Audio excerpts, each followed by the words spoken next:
Ang ikalawang araw ng Nobyembre ay araw ng pag-alala para sa mga yumao. Mayroon tayo mga mahal sa buhay na sumakabilang buhay na. Iniwanan na tayo, sa ating pananaw ay nalagutan na ng hininga. Sa ating pananampalatayang Kristiyano, alam natin na ang kamatayan ay hindi wakas. Ang kamatayan ay pagbabagong anyo lamang ng ating buhay. Sapagkat habang tayo nabubuhay dito sa mundo na may katapusan, ang naghihintay sa atin ay mundo na walang hanggan.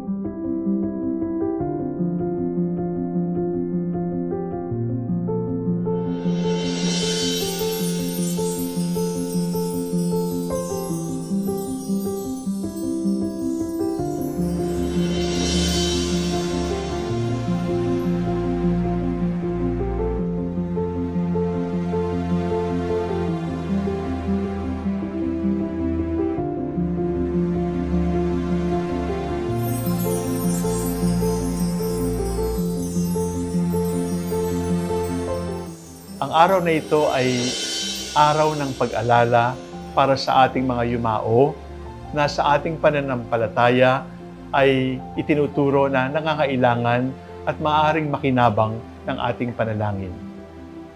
Ang araw na ito ay magandang araw upang pagbalikan natin ang turo tungkol sa purgatorio. Ang salitang purgatorio ay hindi natin makikita sa Biblia, subalit ang ipinapakahulugan ng purgatorio ay laman ng buong Biblia mula sa unang pahina hanggang sa huli. Sapagkat ang laman ng Biblia? Ang laman ng Biblia ay pag-ibig ng Diyos. At ang laman ng Biblia ay awa ng Diyos. At ang awa ng Diyos ang dahilan kung bakit tayo pupunta sa langit. Anong ibig sabihin ng purgatorio? Ang purga ay paglilinis. Ang purga ay pag-aalis ng masama. Ang purga ay paghahanda upang tayo ay maging karapat-dapat na pumunta at harapin ang mukha ng Diyos upang matitigan natin ang kanyang mukha. Di ba kapag nagkumpisal na tayo ay pinapatawad na tayo ng kasalanan? Totoo po yun.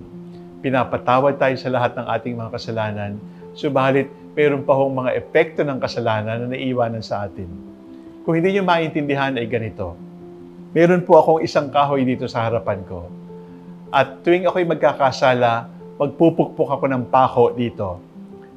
Pumatay ako isang pako, pumatay ako ulit isang pako, nagsinungaling ako, nagnakaw ako, nilapastangan ko ang Diyos, nagmura ako, hindi ako nagsimba ng linggo, nagtaksil ako sa aking asawa, nagtaksil ako sa aking mga magulang, winalanggalang ko ang nakakatanda sa akin at napupuno ito ng pako. Kapag ako ay nagkumpisal at sinabi kong ang aking mga kasalanan at ako ay lubos na nagsisi, para bang ginagamit natin yung kabilang bahagi ng pako, isa-isa nating tinatanggal ang pako dito sa kahoy na ito. At dahil sa mabuti, mababang loob at tapat na pagkukumpisal, ang lahat ng pako ng kasalanan ay nawawala. Pinapatawad. Pero kapag natanggal na po yung pako, naibalik ba natin ang kahoy? Hindi. May mga butas pa ang kahoy at ito ay ang butas ng kasalanan. At yung butas ng kasalanan ay magtatagal pa upang tuluyan nating mapawi, upang tuluyan nating mabura. Kaya maaaring tayo ay magkumpisal at pinapatawad ang lahat ng kasalanan. Subalit, yung epekto ng kasalanan, yung butas ng kasalanan, yung damage ng kasalanan ay naroroon pa rin at kailangan pa rin nating linisin ito upang maibalik sa kanyang kauna-unahang anyo na malinis at maganda ang kanyang katayuan kapag tiningnan. Yun po ang purgatorio.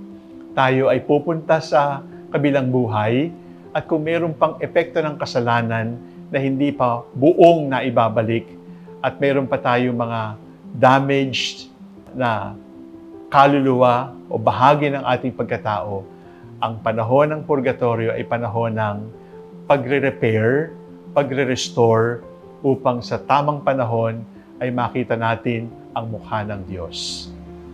Hindi na nila kayang tulungan ang kanilang sarili sapagkat huli na ang lahat.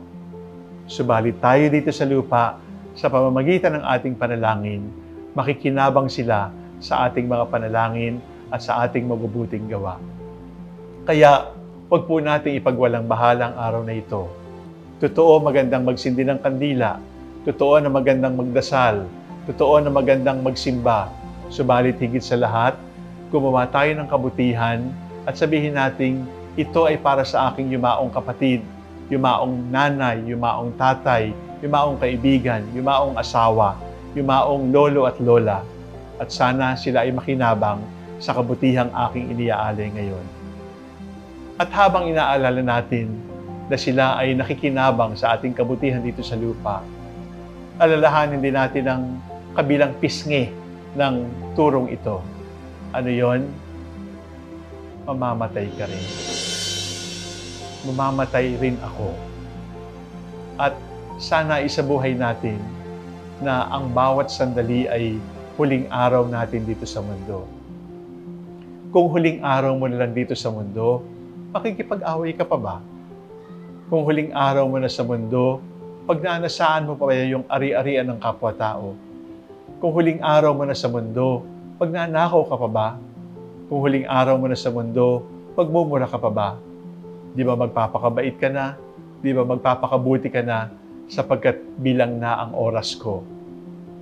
At kapag dumating na yung huling oras natin, hindi na tayo matatakot mamatay sapagkat nasanay na tayong mamuhay katulad ng ito ang aking kahuli-huling araw dito sa mundo.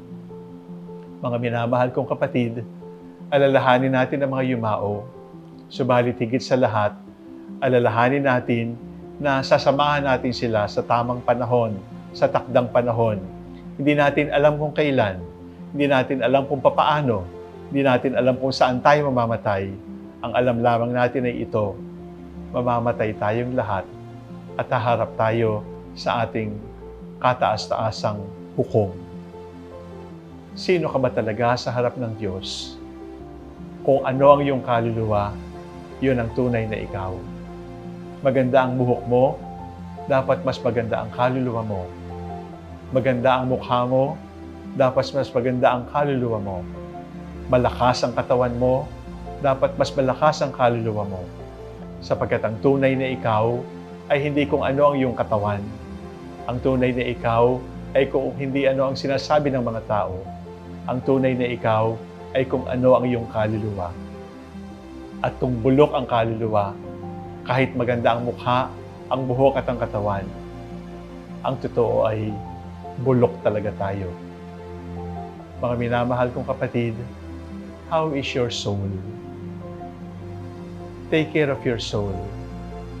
Your body will decay. Your body will be turned to ashes. Your soul is forever. Take care of what is forever bago maging huli ang lahat. Ito na ang tamang panahon ng paghahanda para sa ating sariling kamatayan.